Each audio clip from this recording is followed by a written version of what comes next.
तो जय हिंद बच्चों, कैसे हैं आप लोग। उम्मीद है आप सब बहुत अच्छे से होंगे। तो चलिए एक्सरसाइज 1.3 के बाद एक्सरसाइज 1.4 देखते हैं। आज एक्सरसाइज 1.4 का इंट्रोडक्शन देखेंगे कि इंट्रोडक्शन इसमें हमें एक्सरसाइज 1.4 बनेगा कैसे हमसे। पूरा बस एक ही जो बोर्ड पर लिखा हुआ है इतना आप अगर पढ़ लेंगे तो एक्सरसाइज 1.4 का एक भी क्वेश्चन नहीं छूटेगा आपसे। अब लिखा क्या है, पहले तो एक्सरसाइज 1.4 निकलेगा तो पहले आपको एक नया चीज जो देखने को मिलेगा वो है ऑपरेशन। ऑपरेशन यानी हिंदी वाले इसे बोलते हैं संक्रिया। ये डॉक्टर वाला ऑपरेशन नहीं है, ये मैथमेटिकल ऑपरेशन, ठीक है। जो डॉक्टर ऑपरेशन करता है वो अलग होता है, ये मैथमेटिकल ऑपरेशन अलग होता है, तो डॉक्टर वाला मत समझिएगा। तो ऑपरेशन क्या होता है? संक्रिया, जिसे हिंदी में संक्रिया कहते हैं। ऑपरेशन होता क्या है, तो ऑपरेशन का डिफिनेशन नीचे लिखा हुआ है।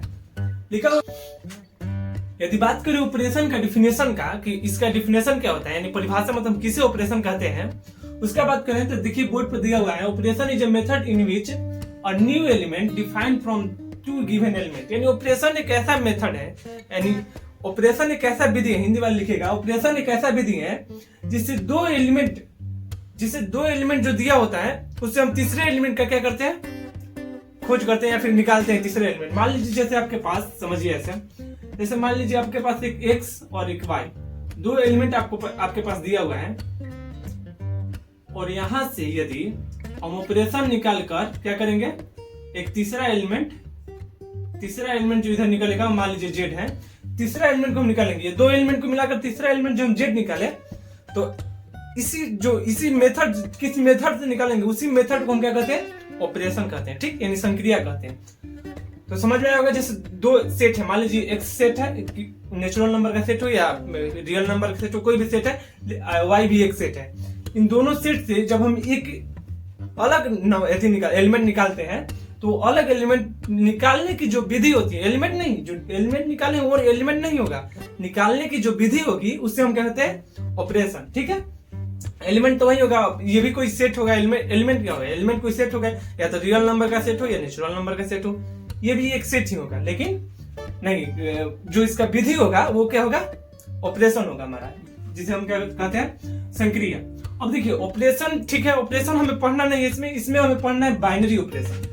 अब जैसे हम जोड़ घटा भी करते हैं ना, जैसे प्लस माइनस भागा गुना, ये भी ऑपरेशन है, मैथमेटिकल ऑपरेशन, इसे भी हम मैथमेटिकल ही ऑपरेशन कहते हैं, लेकिन ये अलग है, इसमें हमें ये जोड़ घटा वाला पढ़ना है। लेकिन बाइनरी ऑपरेशन यानी द्विआधारित संक्रिया से हमें पढ़ना है। बाइनरी ऑपरेशन क्या कहते हैं, द्विचर संक्रिया से हमें पढ़ना है, ठीक है। अब सबसे पहला बात जो आएगा लड़के के पास कि ये भाई अब ऑपरेशन का तो डिफिनेशन बता दिए कि दो एलिमेंट से एक एलिमेंट निकलता है, उसका जो मेथड होता है उसे हम ऑपरेशन करते हैं। लेकिन अब ये बाइनरी ऑपरेशन किसे कहते हैं, सबसे बड़ा क्वेश्चन कि बाइनरी ऑपरेशन कहते किसे हैं। तो बाइनरी ऑपरेशन जो होता है वो देखिए उसका भी डिफिनेशन दिया हुआ है, operation is a method in which a new element defined from two given element. यानी ये तो ऑपरेशन का हो गया कि दो एलिमेंट से जो तीसरा एलिमेंट निकाला, जैसे हम एक्स वाई से क्या निकाले हैं, अभी तक जेड निकाले हैं। फिर उसके आगे देखिए, if the new element is also an element of the same set, यदि नया एलिमेंट जो है वो भी क्या हो, जो दोनों एलिमेंट का सेट है ना, जैसे मान लीजिए ये है क्या, एक्स क्या है, सेट ऑफ नेचुरल नंबर है, नेचुरल नंबर का सेट है, और वाई क्या है, set of natural number. X भी नेचुरल नंबर का सेट हो गया, परकेजी संख्या के, वाई भी नेचुरल नंबर का सेट हो गया, और हमारा जो जेड निकलना है, यदि ये भी नेचुरल नंबर का सेट होता है तब, जेड क्या होता है, नेचुरल नंबर का ही सेट होता है तब उसी मेथड को जिसे हम ऑपरेशन बोलते थे उसे हम क्या बोल देंगे, बाइनरी ऑपरेशन बोल देंगे। वही बोल रहा है, if the new element is also an element of the same set then that operation is called binary operation. यानी उसी ऑपरेशन को, जो मेथड था ना वही मेथड है, लेकिन अगर ये जो बाइनरी हो गया उसका क्या हो गया, अगर नेचुरल नंबर का ही रह गया, यानी जो सेट का ऊपर था उसी सेट का रह गया, तो क्या हो जाएगा, ये बाइनरी ऑपरेशन हो जाएगा, नहीं तो बाइनरी ऑपरेशन नहीं होगा। मान लीजिए कि ये नेचुरल नंबर है, ये नेचुरल नंबर है, एक्स वाई हमारा नेचुरल नंबर है, हमारा जेड जो हो गया वो हमारा रियल नंबर आ गया। रियल नंबर में जैसे रियल नंबर में मान लीजिए 1 2 आ गया तो नेचुरल हो जाएगा। रियल नंबर में क्या आता है, हमारा √3 आ गया, ठीक, कैसा नंबर है, रियल नंबर है, तो रियल नंबर आ गया, तो ये क्या हो गया हमारा, बाइनरी ऑपरेशन नहीं होगा। अगर ये रियल नंबर आ गया जेड तो बाइनरी ऑपरेशन नहीं होगा, ये क्या होगा, ऑपरेशन होगा, मेथड तो ऑपरेशन हो गया लेकिन ये बाइनरी ऑपरेशन नहीं होगा, तो उसे कहते हैं बाइनरी ऑपरेशन। तो उम्मीद है कि बाइनरी ऑपरेशन भी समझ में आया होगा। अब देखिए इधर एक VBI नोट लिखा है, जैसे कि ऑब्जेक्टिव का माहौल चल रहा है तो ऑब्जेक्टिव के लिए एक लिखा गया नोट है, ध्यान दीजिएगा। इसे लिखा है कि if in a set number of element, मान लीजिए किसी सेट में, मान लीजिए n कोई सेट है नेचुरल नंबर के, इसमें नंबर ऑफ एलिमेंट कितना दे दिया है 3, जैसा अभी दिया हुआ है। एग्जांपल के लिए यदि हम ले ले तो वही बोल रहा है if in a set number of element n, यानी n दिया हुआ है तो यहाँ पर हम 3 देकर देख लिया। तो नंबर ऑफ बाइनरी ऑपरेशन, तो नंबर ऑफ बाइनरी ऑपरेशन जो हो गया, नंबर ऑफ n जो हो गया वो यहाँ से कितना है 3। तो number of binary operation, number of binary operation, तो बाइनरी ऑपरेशन का जो नंबर होगा वो हो जाएगा 2 के पावर n का स्क्वायर, यानी जितना नंबर है तो नंबर कितना है यहाँ पर 3 है, यानी 2 के पावर 3 का स्क्वायर, यानी 2 के पावर 3 का स्क्वायर कितना हो गया 9, यानी 2 के पावर 9 ही हो गया हमारा आंसर। इससे डायरेक्ट मारिएगा, ठीक है। ये VBI नोट है, इसे लिख लीजिएगा, समझ में आएगा। तो अब चलिए इसे हम आपको एक एग्जाम्पल के से समझाते हैं कि होता क्या है आखिर। मान लीजिए हमें, अच्छा हाँ देखिए एक बात और छूटी है, ऑपरेशन जो है इसे हम, इसका सिंबल होता है ये, ठीक है, याद रखिएगा। ये क्या होता है, लगभग स्टार के जैसा होता है, स्टार नहीं होता है, स्टार के जैसा होता है, ठीक है। तो ये होता है बाइनरी ऑपरेशन। अब मान लीजिए एक एग्जाम्पल यदि हम ले, एग्जाम्पल क्वेश्चन, मान लीजिए दिया हुआ है कि A operation B is equal to 2A plus 3B। दिया हुआ है कि A प्लस B जो है, A ऑपरेशन B जो है 2A प्लस 3B है। तो हमें बताइए 3 ऑपरेशन 4 ऑपरेशन 2, तो हमें इसका वैल्यू बताइए। इसका वैल्यू पूछ देगा क्या आपसे, याद रखिए 2 नंबर इससे फिक्स हो गया।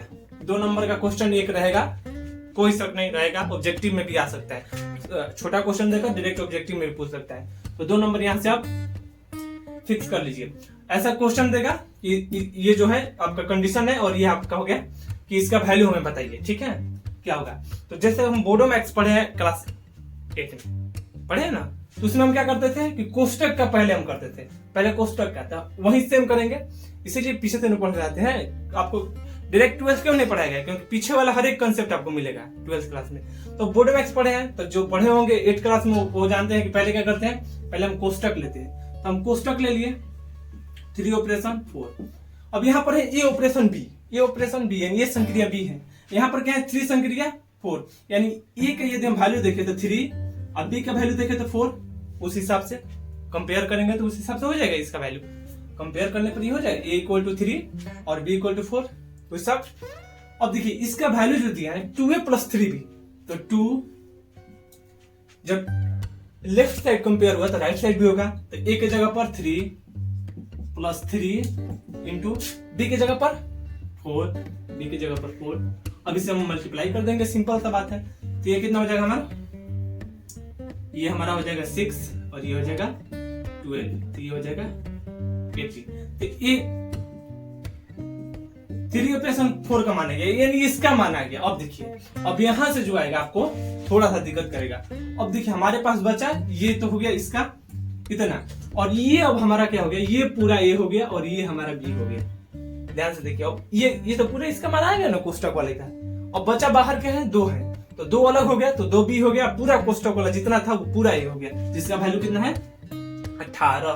ठीक, तो हम फिर से करेंगे, तो हम ऐसे लिख सकते हैं 18 ऑपरेशन 2 यानी 18 ऑपरेशन 2। ठीक है, इसे फिर से इसी पर लेंगे, तो यहाँ पर हमारे A क्या हो गया, A का काम कौन कर रहा है, वही 3 नहीं कर रहा है, 3 हट गया है, अब इसका वैल्यू अलग हो गया। अब यहाँ से A का काम हो गया 18 का, और B का जो काम हो गया 2 का। A 18 का काम कर रहा है, B किसका 2 का काम कर रहा है। तो फिर वही जब लेफ्ट साइड में किया तो राइट साइड भी वही करेंगे, तो 2 इंटू और ये हो जाएगा 3 गुने 2। अब देखिए इसे मल्टीप्लाई करके देख लेते हैं क्या आता है। मल्टीप्लाई करेंगे तो ये हो जाएगा 36 प्लस में ये हो जाएगा 6, यानी ये हो गया आपका 42। तो हमारा जो फाइनली आंसर आया, आंसर लिखेंगे 3 ऑपरेशन 4 ऑपरेशन 2, इसका आंसर कितना आया 42, ना कि यहाँ पर इसका आंसर कितना आया 42 है। ये हो गया हमारा आंसर। देखिए कितना सिंपल है, बस स्टेप कंपेयर करने अगर आपको आ गया समझिएगा, बना लीजिएगा, नहीं आया तो नहीं बनाएगा। सिंपल सा हम देखें कि यहाँ पर ये है, एक बार फिर से समझिए ए ऑपरेशन बी इक्वल टू इतना दिया हुआ है। हमने क्या किया, हमें इसका मान पूछ रहा था। बोडोमैक्स पढ़े हैं, हमने देखा कि कोष्टक में पहले मान निकलता है, जो कोष्टक का होता है उसका। हम कोष्टक को उठाए भाई, यहाँ से उठाकर हम यहाँ लाकर रख दिए, कोष्टक यहाँ रखे, तो कोष्टक यहाँ रखे, तो कोष्टक में 3 ऑपरेशन 4। हमें ए ऑपरेशन बी का पता है क्या है। ए ऑपरेशन बी जब होता है तो हम लिखते हैं 2a + 3b। ए ऑपरेशन बी जब होता है तो क्या लिखते हैं 2a + 3b। तो हमें 3 ऑपरेशन 4 है, तो 2 गुने ए की जगह पर 3 और बी की जगह पर 4। तो यहाँ से जब हम हल करके लेके आए तो हमारे 3 ऑपरेशन 4 का वैल्यू आ गया। अब 3 ऑपरेशन 4 जो आ गया वो तो 1 हो गया ना, ये तो पूरा 1 हो गया। अब इसके बाद ये 1 हो गया और ये एक अलग हो गया, 2 एक अलग हो गए, तो ये दोनों अलग अलग ऑपरेशन होगा। तो ए ऑपरेशन फिर से यहाँ से बी लगाए, फिर अगेन वही की ए ऑपरेशन बी। तो हमें पता था ए ऑपरेशन बी का वैल्यू 2a + 3b। तो 2 गुने फिर अब जो ये आया है, ये यहाँ पर क्या आ गया, ये a के बराबर हो गया है, यहाँ पर लिखे भी है, ये a के बराबर हो गया। बी के बराबर क्या हो गया, जो हमारा वो बचा है, एक जो बच गया वो बी के बराबर हो गया। तो उस तरह से फिर ऐसे गुना करके ए बी का मान रखकर फिर से किए, तो हमारा जो फाइनली आंसर है वो हमारा हो गया क्वेश्चन का आंसर। इस तरह से क्वेश्चन ये हो गया हमारा एग्जाम्पल, मान लीजिए इस तरह से हो गया।